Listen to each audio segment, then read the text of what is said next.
A lot of associates will say, this looks kind of intimidating. What would you say to them about that?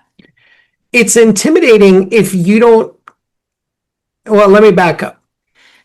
I always try to approach my practice and my learning from a curiosity perspective. And anybody who says that they're at the top of the profession and they don't have anything else to learn is lying to themselves and to their clients. So yes, it can be intimidating, but there is nothing more intimidating than losing a case because you put in an effective approach to persuasion and to showing the story to the jury. So I'd rather be intimidated initially and even frustrated.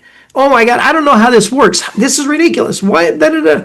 And then, they go through training with your folks and they all of a sudden learn, oh, wow, you can do this or you can do that. And all of a sudden, you've learned something that makes you 10 times more effective than your opposing lawyers. Then great, that's where we want to be. And nothing worth having is easy.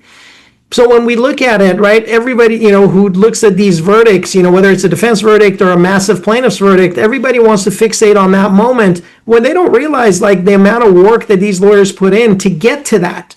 And yes, in order for us to be good at our jobs, we have to do certain things that maybe are not the easy path, because the easy path doesn't get you accomplishments. The easy path is just comfort and average. And frankly, I don't want to be average. I want to work hard so that I show up for my clients in a way that maybe other lawyers don't do.